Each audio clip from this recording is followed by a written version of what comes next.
본문의 말씀을 가지고 성경이 제시하는 회개의 자리, 성경이 제시하는 회개의 자리, 이러한 제목을 가지고 함께 은혜를 나누어 보고자 합니다.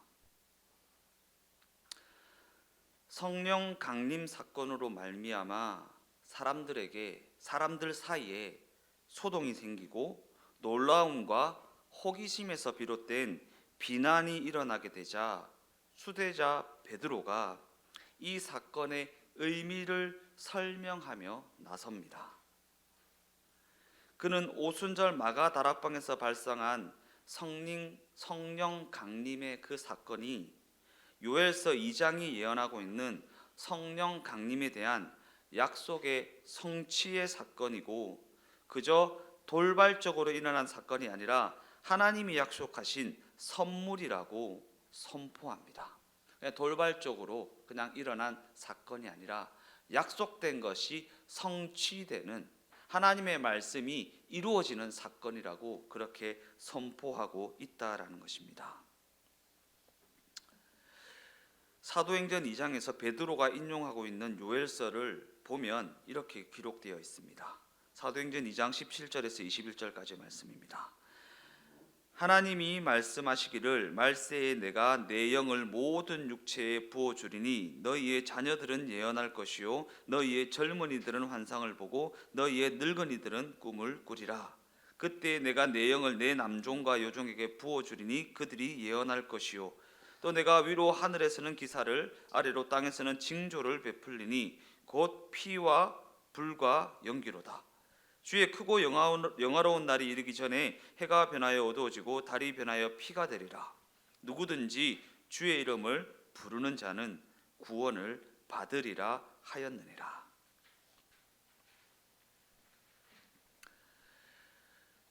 베드로가 인용한 요엘서 2장의 내용을 전체적으로 보면 성령 강림 사건은 이 전체 예언 중에서 그저 일부분의 성취에 불과합니다. 일부분이 이루어진 것에 불과합니다.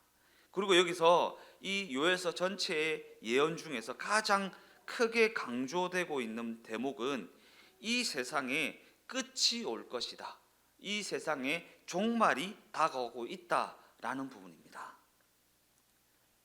끝이 이르게 될 것이니 그 끝이 이르기 전에 회개하라는 권면을 하고 있는 것입니다.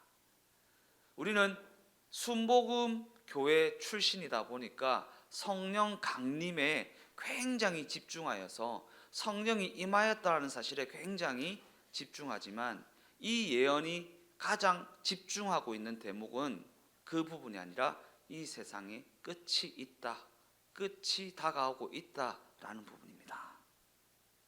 그리고 끝이 이르게 될 것이니 그 날이 이르기 전에 회개하라 라는 권면이 이어지고 있다라는 것입니다. 근데 저는 오늘 말씀을 더 이어나가기 전에 한 가지 정확하게 말씀드리고 싶은 부분은, 제가 오늘 제목을 성경이 제시하는 회개의 자리라고 했습니다. 우리 회개하면 눈물을 흘리고 콧물을 흘리고 통곡하고 자복하는 그러한 부분을 떠올리지만, 회개하다라는 것은 원래 자리로 돌아가다. 그래서 성경이 제시하는 회개가 아니라 성경이 제시하는 회개의 자리, 곧 내가 돌아가야 할 자리, 내가 돌아가야 할 자리가 어디인가 라는 부분입니다. 그 부분을 염두에 두고 말씀을 드러나가겠습니다.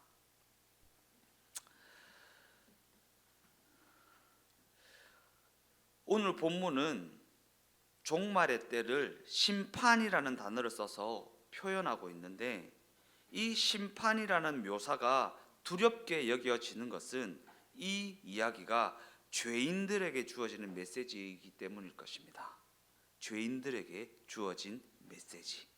그러나 그럼에도 불구하고 그날은 영원한 나라의 완성이고 사망과 온갖 고통과 해가 끝나는 날이고, 하나님이 이렇게 세상 역사를 끝내신다는 예언의 성취가 말세의 성령 강림 사건으로 말미암아 시작되게 되었다라는 말을 하고 있는 것입니다.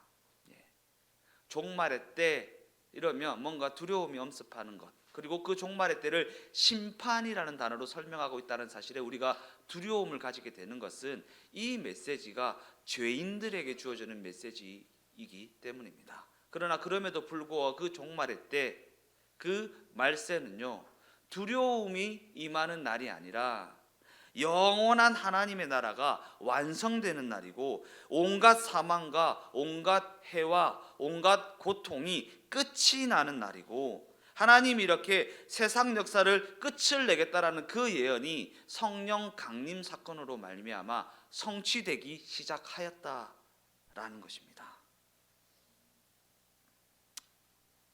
그러한 관점에서 성경은 하나님이 성령으로 동행하시는 자들이 예언을 할 것이라고 말합니다. 예언이요.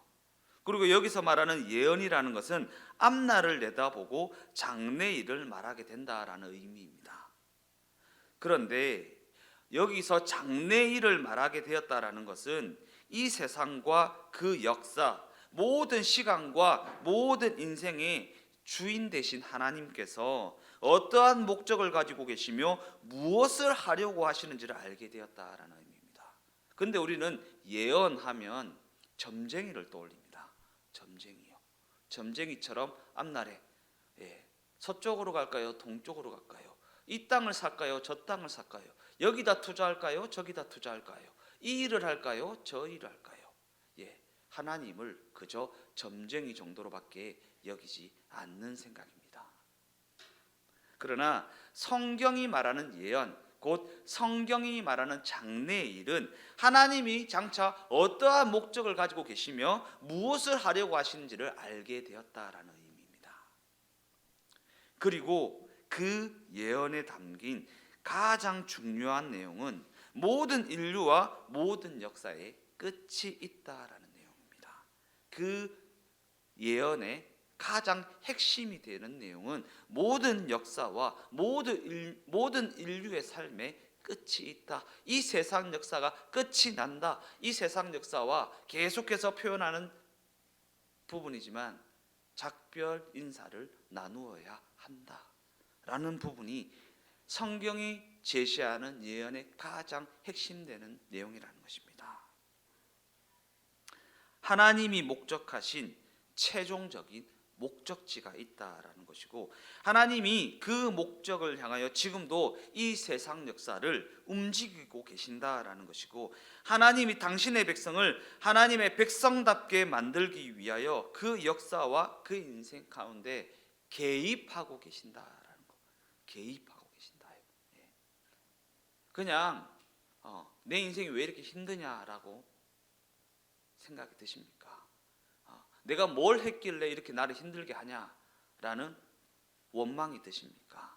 하나님이 하나님의 백성을 그의 백성답게 만드시기 위해서 영원한 삶을 그의 백성으로 살아가야 할 우리를 그의 백성답게 만들어 가시기 위해서 그 인생에 개입하고 계시기 때문입니다. 개입하고 계시기 때문입니다. 잘 사는 사람들은 전생에 나라를 구해서가 아닙니다. 고통을 당하는 자들은 그들이 죄가 나보다 더 많기 때문도 아닙니다. 하나님이 그저 그 인생을 하나님의 백성으로 빚어나가기 위해서 그 인생에 개입하고 계시기 때문이라는 것입니다. 그리고 이러한 예언이 실현된다는 증거로, 또한 시작되었다라는 그 증거로 성령 강림 사건이 이루어집니다. 그러나 그럼에도 불구하고 이 성령은요, 마구잡이로 아무에게나 부어지는 것이 아닙니다. 사도행전 2장 32절에서 33절까지의 말씀입니다. 이 예수를 하나님이 살리신지라 우리가 다 이 일의 증인이로다. 하나님이 오른손으로 예수를 높이심에 그가 약속하신 성령을 아버지께 받아서 너희가 보고 듣는 이것을 부어 주셨느니라. 이처럼 성령의 부어짐, 곧 성령의 오심은 예수께서 부활하신 결과로 주어진 것입니다. 예수께서 부활하신 결과. 십자가 죽음을 통과해야 부활의 생명이 주어지고, 부활의 생명이 주어져야 성령의 동행하심이 시작될 수 있다라는 의미입니다. 즉 이는 성령이 오신 것을 보게 된 너희는 그 일이 과연 어떻게 가능하게 되었는지를 보아라라는 것입니다. 그저 초자연적인 일이 일어났다라는 것에 시선을 빼앗기지 말고 그 일이 무엇으로 말미암아 이루어지게 되었는지에 눈을 돌려라라는 것입니다. 예수의 죽음과 부활하심, 예수의 죽음과 부활하심. 그리고 거듭난 그 인생에 주어진 특권이 바로 성령의 동행하심이라는 것입니다. 동행하심.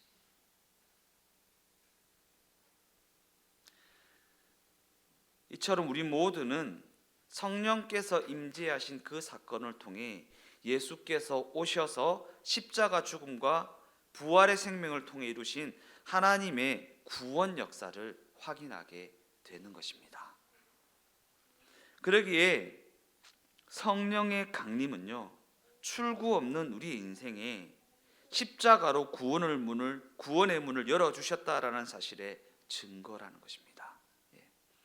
증거를 내게서 찾지 마십시오.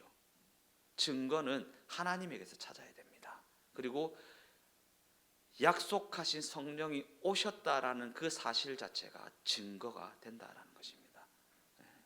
나는 성령이 오신지 안 오신지 잘 모르겠는데요, 내가 느껴지면 성령이 오신 거고 내가 안 느껴지면 성령이 오지 않으신 것입니까? 이 방언을 강조하는 그 의미 자체가 굉장히 사악합니다.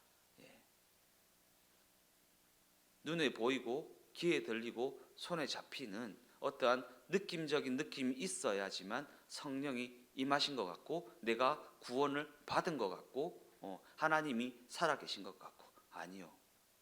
그와는 상관없이 하나님은 살아계시고요, 내가 아무런 느낌을 느끼지 못한다 하여도 성령께서는 우리와 동행하고 계시고요, 우리의 삶에 개입하고 계시고요, 그 삶을 주장하시고 주관하시고 인도하고 계십니다. 그 사실을 놓쳐서는 안 됩니다. 눈에 보이고 귀에 들리고 손에 잡히는 그러한 것에 속지 마십시오. 방언 기도를 휘황찬란하게 한다고 해서 그가 신앙이 좋은 게 아니라는 것을 우리가 많이 경험하였죠. 내가 하나님을 인식하느냐가 더 중요합니다. 하나님을 인식하느냐, 하나님을 인식하게 되었느냐가 더 중요합니다. 그러기에 하나님이 각 사람의 인생 가운데 섭리하신 그 뜻을 이루시기 위하여 각 사람의 인생에 개입하셔서 그 인생에 하나님의 반전을 이루어 가신다는 사실을 잊지 말라라는 것이. 내 반전 아니요. 오해하지 마십시오. 내 반전 아닙니다. 내 반전 아닙니다. 내가 원하는 반전이 아닙니다. 로또가 당첨되고 문제가 사라지고 그런 내 반전이 아니라 하나님의 반전이요. 하나님의 반전. 하나님의 반전을 이루어 가신다라는 사실을 잊지 말라, 놓치지 말라, 의심하지 말라라는 것입니다. 그래서 요한복음 16장 13절에서 15절까지의 말씀은 이렇게 기록합니다. 그러나 진리의 성령이 오시면 그가 너희를 모든 진리 가운데로 인도하시리니 그가 스스로 말하지 않고 오직 들은 것을 말하며 장래 일을 너희에게 알리시리라. 그가 내 영광을 나타내리니 내 것을 가지고 너희에게 알리시겠음이라. 무릇 아버지께 있는 것은 다 내 것이라. 그러므로 내가 말하기를 그가 내 것을 가지고 너희에게 알리시리라 하였노라.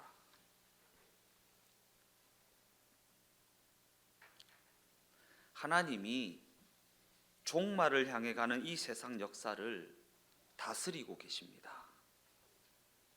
하나님이 의도하시고 섭리하신 창조의 완성과 구원의 승리를 이루기 위하여 우리 각 사람의 심령을 찾아가십니다. 그리고 이 일이 가능해질 수 있도록 그 아들을 보내셔서 십자가 죽음을 감당케 하심으로 말미암아 진리의 성령을 우리에게 보내어 주셨고, 우리에게 오신 그 성령께서 우리 각 사람에게 진리를 증언하실 것입니다. 성령께서 진리를 증언할 것이다. 그렇다면 성령께서 우리에게 증언하실 그 진리는 과연 무엇입니까? 성령께서 증언하시는 진리요, 보이는 것이 전부가 아니다라는 것입니다. 보이는 것이 전부가 아니다. 모든 세계와 모든 역사와 모든 인생의 실제 주인은 하나님이시다라는 부분입니다. 법칙과 물질은 주인이 될 수 없다. 진정한 주인은 오직 하나님 한 분이시다라는 것입니다.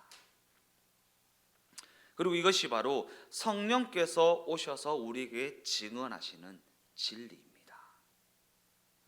우리를 창조하신 하나님은 우리를 사랑하셔서 우리를 당신의 자녀로 부르시는데, 스스로 무덤을 판 우리에게 그 아들을 보내어 주심으로 말미암아 그 일이 가능하게 하셨고 그 일을 완성해 놓으셨습니다. 성경은 우리가 그 일의 완성을 어떻게 알 수 있다고 증언하고 있습니까? 예수 그리스도의 죽으심과 예수 그리스도의 부활하심을 통해 알 수 있다고 말합니다. 죽으심과 부활하심을 통해. 왜냐하면 성경은 예수께서 어떻게 우리의 죄를 짊어지고 죽으셨는지, 어떻게 그 사망을 이기셨는지, 우리를 그 죄와 사망에서 꺼내셔서 어떻게 우리에게 구원의 문을 열어주셨는지에 대해 증언하고 있기 때문입니다. 그래서 모든 복음서는 그가 사망을 이기신 부활의 승리를 선언하고 있는 것입니다. 더 나아가 성경은 우리가 그 일의 완성을 그가 보내신 성령의 임재하심을 통해 알 수 있다고 말합니다. 읽었던 요한복음 16장 13절 말씀입니다. 그러나 진리의 성령이 오시면 그가 너희를 모든 진리 가운데로 인도하시리니 그가 스스로 말하지 않고 오직 들은 것을 말하며 장래의 일을 너희에게 알리시리라. 장래일. 여기서 말하는 장래일은 하나님이 섭리하시고 그가 계획하신 일을 말하는 것입니다. 하나님께서 무엇을 섭리하셨으며 무엇을 계획하셨는가를 알게 된다라는 것입니다. 그런 관점에서 이 일은 하나님이 인간의 몸을 입고 우리에게 찾아오신 일, 곧 사망을 향해 가는 우리를 구원하시기 위하여 그 사망을 뚫고 들어오신 예수님의 성육신을 의미하는 것입니다. 그 장래의 일은요. 성경이 말하는 장래의 일은 예수님의 오심입니다. 오심. 이 장래의 일은 예수님이 오시기 전에 선포된 일이잖아요. 요엘서 2장 말씀을 통해.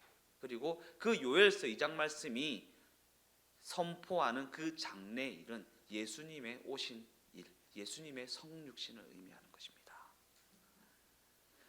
즉 그 장래의 일은 우리 스스로 해결할 수 없는 그 문제를 예수님이 직접 찾아오셔서 당신의 목숨을 담보로 하여 죽음을 통해 해결하신 우리의 구원을 가리키고 있다라는 것입니다.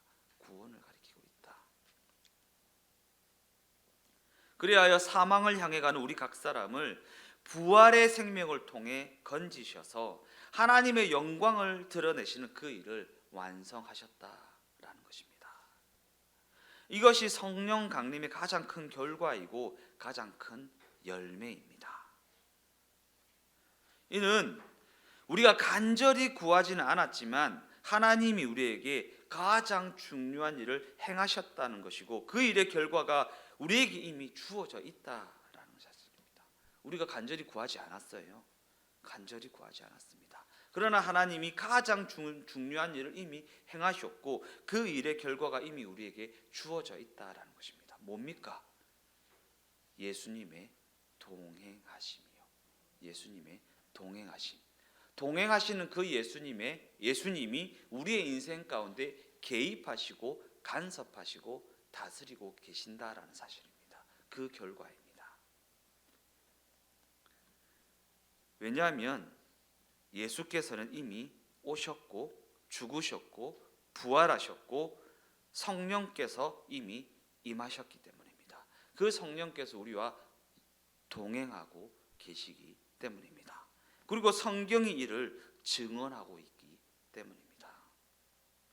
성령께서는 우리가 간절히 구하거나 어떠한 조건을 충족해서가 아니라 하나님께서 하신 그 약속으로 말미암아 임하셨습니다. 예. 성령 받는 기도 해보셨죠? 예. 성령 받는 기도 해보셨죠? 막 등을 두드리고 막 손을 흔들고요. 소리를 지르고요. 그러한 조건을 충족해서가 아닙니다. 성령은 하나님이 약속하신 대로 오신 것입니다. 약속하신 대로. 그럼 이제 우리가 하나님 앞에 구할 필요가 없다는 것인가? 이제 더 이상 그렇게 구할 필요가 없다는 것인가? 아니요.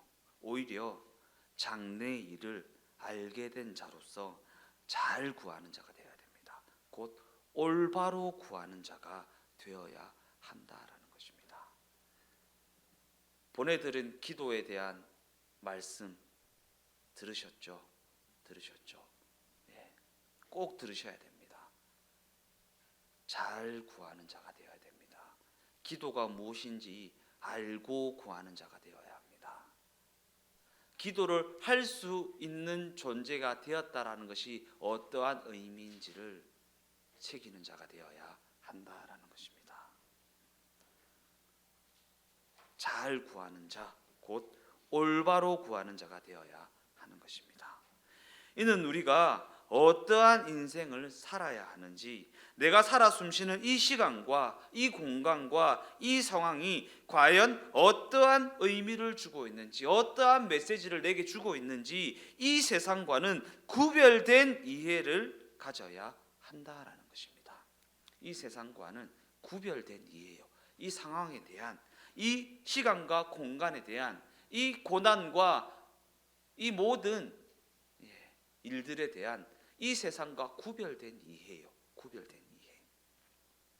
곧 기독교 신앙을 가진 자답게 이 시간과 이 공간과 이 상황에 대한 올바른 이해가 있어져야 올바로 구할 수 있습니다. 그죠? 이 상황, 이 환경, 이 여건, 이 고난, 이 문제에 대한 올바른 이해가 있어야 올바로 구할 수 있습니다. 잘 구할 수 있습니다. 오해하면요, 우리 좀 창피한데요. 옛날에 1,000번째 할 때 시작할 때 무슨 기도하죠? 나가라. 나가라를 거의 뭐 한 10분 동안 외치죠. 문제야, 나가라 10분 동안 외치죠.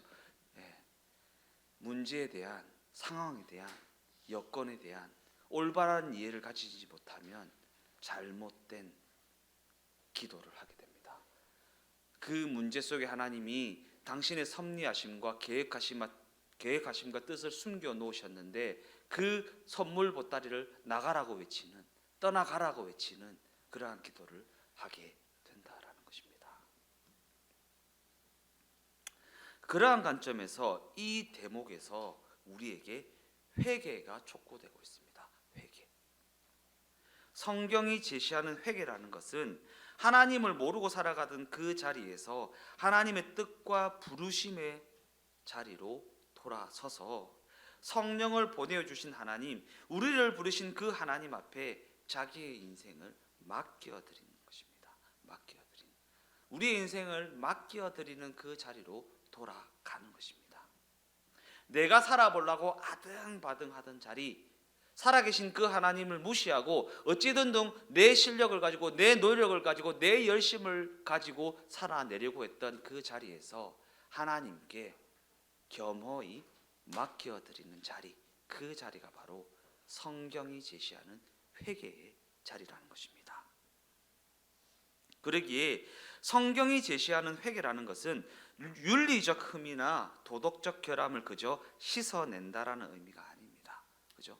눈물 콧물 흘리면서 막 그게 아니라는 것입니다. 과거에 추구하던 것에서 돌아서서 하나님의 섭리하심과 그 뜻을 올바로 이해하고 그 섭리하심에 순복하여서 하나님의 뜻과 하나님의 부르심에 순종하는 삶을 살아간다라는 것입니다. 물론 하나님이 그 섭리하심에 대해서 다 가르쳐 주시지는 않으십니다. 내가 무엇을 섭리하였는지 무엇을 계획하였는지 하나님께서 다 알려주시지는 않으십니다. 그래서 우리는 때때로 혼란스러울 때가 있고요, 때때로 하나님을 원망하기도 합니다. 그러나 그럼에도 불구하고 우리가 그 길을 가면서 이게 전부가 아니다라는 신뢰하는 마음이요, 이게 전부가 아니다라는 믿음. 이 세상은 죽이는 일이 전부이지만 성도의 삶은 죽음이 끝이 아니다라고 외치면서 부활의 생명을 부여잡고 그 길을 계속해서 이어나가는 것, 이것이 바로 성경적 회개입니다. 이것이 바로 성경적 회개. 오늘 찬양 가사 중에 이런 가사가 있습니다. 나는 계속 걸어갑니다. 수없이 넘어져도, 사람들의 방향과는 조금 다르다 해도 내가 가는 길이 주가 가르쳐준 길이니 이곳은 바로 주님의 세계라, 주님의 나라라, 주님의 다스림이라, 주님의 섭리하심이라 라는 것입니다. 제일 주목해야 될 부분은요, 나는 계속 걸어갑니다. 나는 계속 걸어갑니다. 무엇을 가지고요? 하나님을 향한 신뢰하는 마음을 가지고요, 끝까지 나는 하나님을 신뢰하는 것을 포기하지 않겠다라는 믿음이요.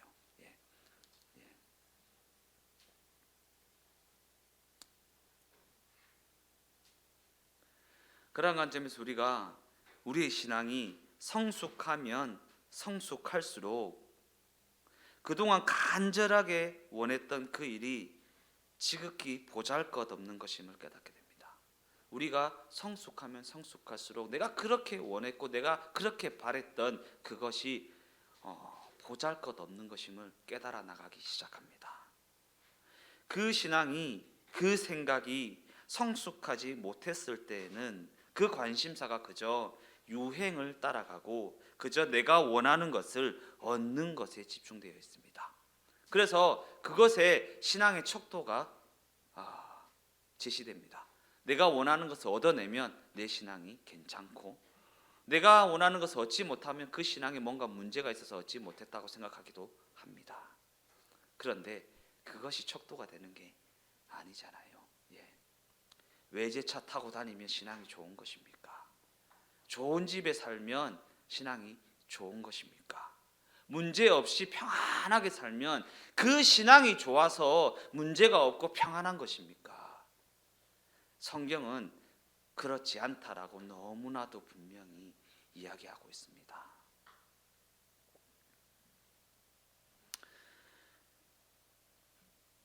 우리가 그 신앙이 자라고요, 그 생각이 성숙하면 성숙할수록 좀 더 이타적인 부분에, 좀 더 영적인 부분에, 좀 더 본질적인 부분에 관심을 가지기 시작합니다. 본질적인 부분이요, 좀 더 영적인 부분이에요. 즉 우리의 생각이 이러한 성숙의 자리에 이룰 수 있어야 한다라는 것입니다.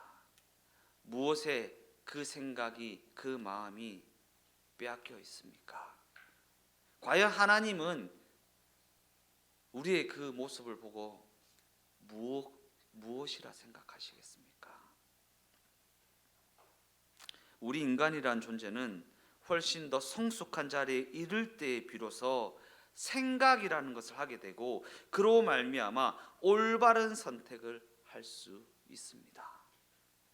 더 나아가 우리가 오늘 성경이 제시하는 성경적 회개의 자리에 이르게 될 때에 진정한 가치를 깨닫게 된다라는 것이고, 진정한 가치를 깨닫게 되어야 올바른 선택, 올바른 기도, 올바른 구함을 할 수 있다라는 것입니다.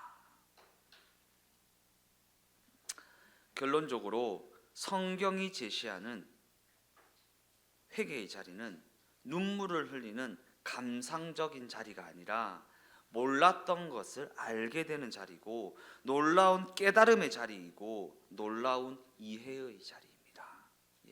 몰랐던 것을 알게 되는 자리, 곧 놀라운 깨달음의 자리, 곧 이 상황과 이 환경과 이 여건, 이 고난에 대한 놀라운 이해를 가지게 되는 자리라는 것입니다. 놀라운 사실에 직면하게 되는 자리가 바로 성경이 제시하는 회개의 자리라는 것이고, 그러한 관점에서 성경의 권면은 예수 이름으로 세례를 받는 자리로 이어지게 됩니다. 사도행전 2장 38절 하반절 말씀입니다. 너희가 회개하여 각각 예수 그리스도의 이름으로 세례를 받고 죄 사함을 받으라. 그리하면 성령의 선물을 받으리니. 예수가 믿어져서 구원을 얻게 되면, 곧 예수 그리스도의 이름으로 세례를 받게 되면 하나님과 연합된 하나님의 백성, 곧 하나님의 다스림을 받는 자리에 이르게 된다라는 것입니다. 곧 성령께서 우리와 동행하셔서 우리의 삶에 간섭하시고 주장하시고 주관하시는 그 자리에 이르게 된다라는 것입니다. 그런 관점을 가지고 요한복음 15장 5절에서 7절까지의 말씀을 읽어보면 이렇게 기록되어 있습니다. 나는 포도나무요 너희는 가지라. 그가 내 안에 내가 그 안에 거하면 사람이 열매를 많이 맺나니 나를 떠나서는 너희가 아무것도 할 수 없음이라. 사람이 내 안에 거하지 아니하면 가지처럼 밖에 던져져 마르나니 사람들이 그것을 모아다가 불에 던져 사르느니라. 너희가 내 안에 거하고 내 말이 너희 안에 거하면 무엇이든지 원하는 대로 구하라. 그리하면 이루리라. 성도들의 삶에 부여된 가장 큰 특권은 그들이 예수님 안에 거한다는 것입니다. 곧 예수님과 함께 한다는 것이고, 예수님과 동행하는 삶을 살게 되었다라는 사실이 있습니다. 그것이 성도들의 특권입니다. 그런데 성도들에게 주어진 그 특권은요, 그저 가만히 앉아서 필요한 것을 주고받는 거래의 자리가 아닙니다. 거래의 자리가 아닙니다. 더 나아가 그 특권은 누가 더 위대한지 서로의 옳고 그름을 따지는 심사의 자리도 아니고요, 그저 누가 더 잘 먹고 잘 살고 있는지 서로의 어떠함을 자랑하는 평가의 자리도 아닙니다. 그 특권은 예수님과 함께 그 길을 계속해서 걸어 나갈 때에 여러 가지 돌발 상황 가운데서도 그와 같은 돌발 상황을 통해서, 그 문제를 통해서, 그 고난을 통해서 예수님을 더 알게 되고 예수님을 믿는다는 것이 무엇인지 더 깨닫게 되는 과정을 의미하기 때문입니다. 과정이요, 과정. 그러한 관점에서 그 과정은 지난주에 말씀드렸죠. 풀어야 할 숙제가 아니라 우리가 누려야 할 하나님의 영광입니다. 우리가 누려야 할 하나님의 영광. 그 과정은 예수님과 동행하는, 예수님과 함께하는 기쁨이 넘치는 여정입니다. 여정이요. 그로 말미암은 기대와 그로 말미암은 희열이 가득한 가슴 뛰는 모험이라는 사실입니다. 가슴 뛰는 모험이요. 소풍 가기 전날 애들이 밤잠을 못 이루죠. 바로 그런 것입니다. 그런 것. 예수님과 함께하는 여정, 여행의 과정. 예수님과 함께하는.